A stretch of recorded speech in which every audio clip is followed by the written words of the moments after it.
What's up, guys? Finally made it back out to the range again, and today is a long time coming for a review that I've been wanting to do for a hot minute. Today we're going over my 19X hybrid.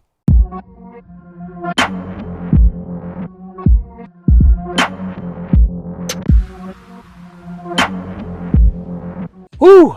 I am moist. Whew. It is quite moist out here, guys. This Texas heat already has no chill. So, just like in the intro, we're going to be shooting the 19X hybrid a little bit. I brought this out a couple of months ago, and I had some pretty significant issues. I had everything slammed together, and just initial shots right out of the gate, it was having some pretty significant issues with failure to feed. It was like they were getting stuck on the feed ramp going in, and it wouldn't go into battery. So I was pretty bummed about that. I don't want to have a pistol that's unreliable, but I also know that when you come to mix matching parts with slightly different tolerances, that these are some issues that are pretty much inevitable. It's just whether or not it is something that you can work through. So I read a whole lot of forums online, asked around guys that have similar builds like that, and the main opinion that I found online was just the recoil spring. Even though it's rated at the same poundage as Glock, which, if I'm not mistaken, I can't remember what the poundage is, but it's about the same, if not the exact same. It just felt very stiff. Switching back to the Glock slide, I felt like just racking it was a lot easier, a lot smoother. And so in my smooth brain, my monkey brain, to me, that means it just needs to be broken, it needs to be shot. So since then, I've lubed it up multiple times. I do an ass ton of dry firing, so I'm constantly racking it, constantly working the slide. Previous to hitting the fire button on the camera, I fired a couple of rounds, and it's doing phenomenally better.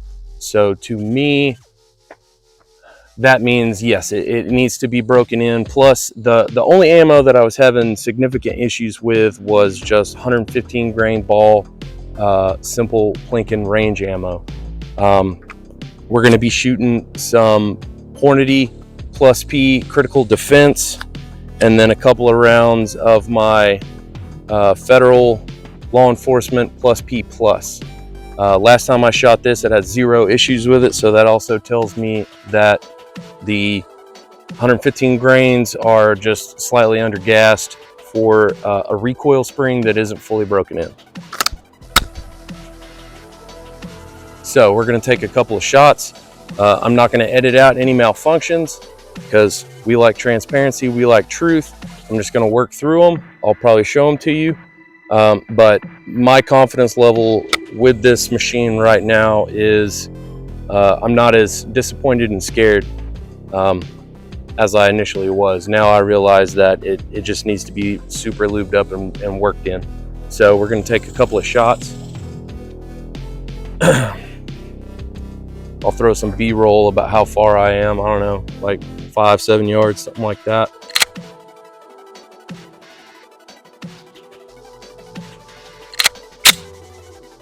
So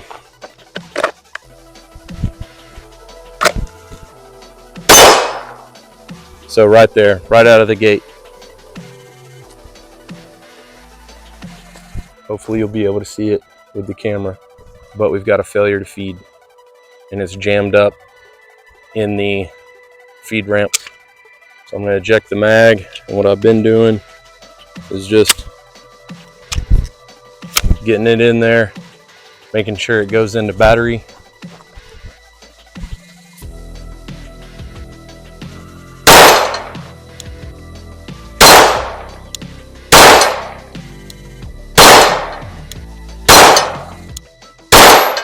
Just caught some frag on my neck. That's lovely.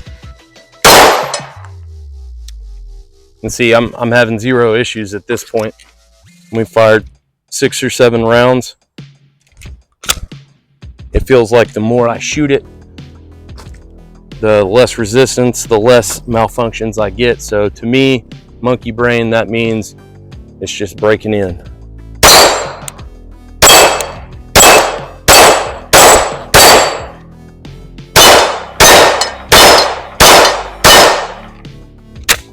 Locked back.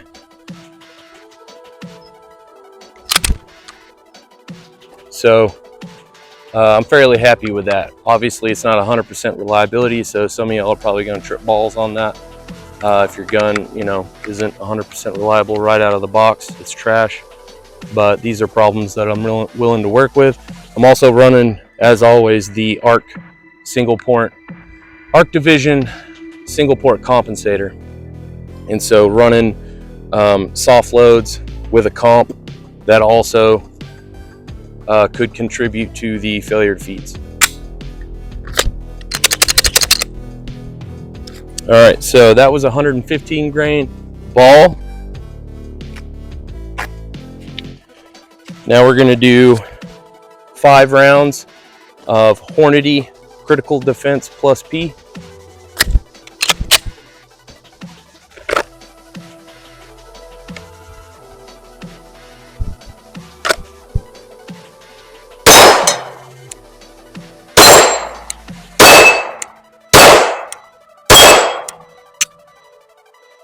So it did not lock back. That could be me. My big old fat hands, I like to ride the slide stop. So I'll have to review footage and see exactly what the faux pas was there. Could be the ammo. Not entirely sure. So that was, I believe those are 124 grain Critical Defense Plus P from Hornady. And now we're gonna run 5 rounds of the Federal Law Enforcement Plus P Plus jacketed hollow point. Should have zero issue with these. These are pretty dang spicy.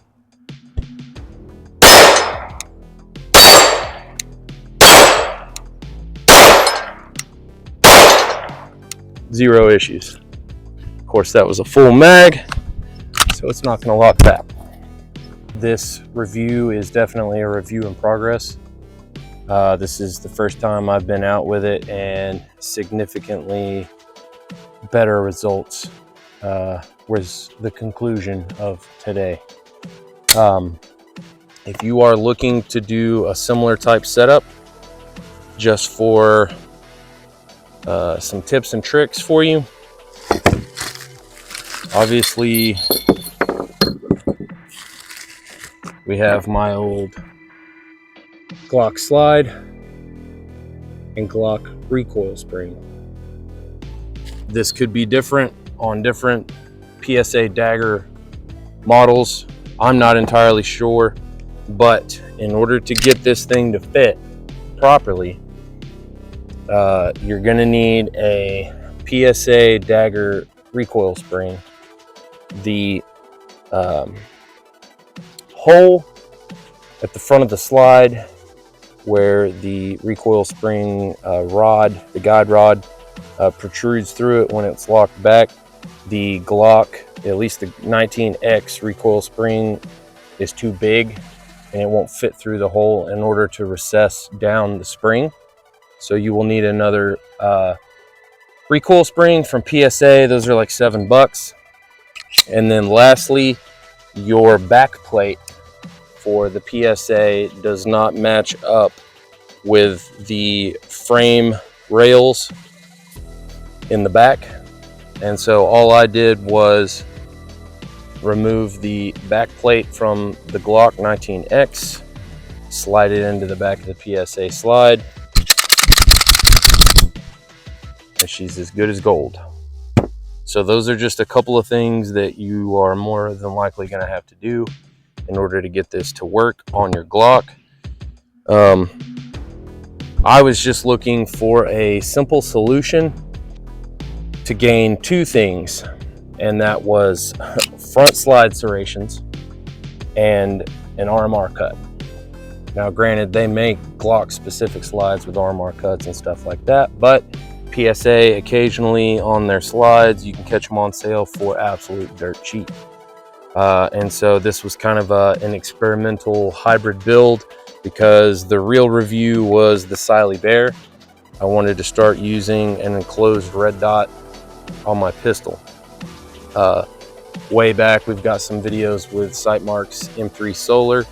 I'd like to get my hands on the M2, but they are currently sold out. That is a hot commodity these days. So I did some Southern engineering, and this is the build I went with. I'm rocking a Holosun PID white light on the bottom, and then the Arc Division single port comp. It's been through a lot of modification. It does not sit as flush on the Dagger slide as it does the Glock, because it is specifically made for... Was that the freaking rod out the back of that? Oh, sweet Jesus, I can see it. Oh. I gotta quit flinging stuff around, guys. That could have been bad. All right. Anyways, the compensator is built specifically to fit the 19X slide seamlessly. I just did it again. God dang it. Now it's covered in dirt. Cool. All right. So it fit flush up against the Dagger slide. Wasn't really any issue there as far as functionality. I did some insane dremeling on that because I was looking for more of a low pro look to begin with, but also my Safariland was having issues getting it to clear leather, so to speak. So that's why I did all that. Guys, appreciate you stopping by as always. Let me know what you think down in the comments below. Tips, tricks, all that good jazz. So appreciate it. Always push back.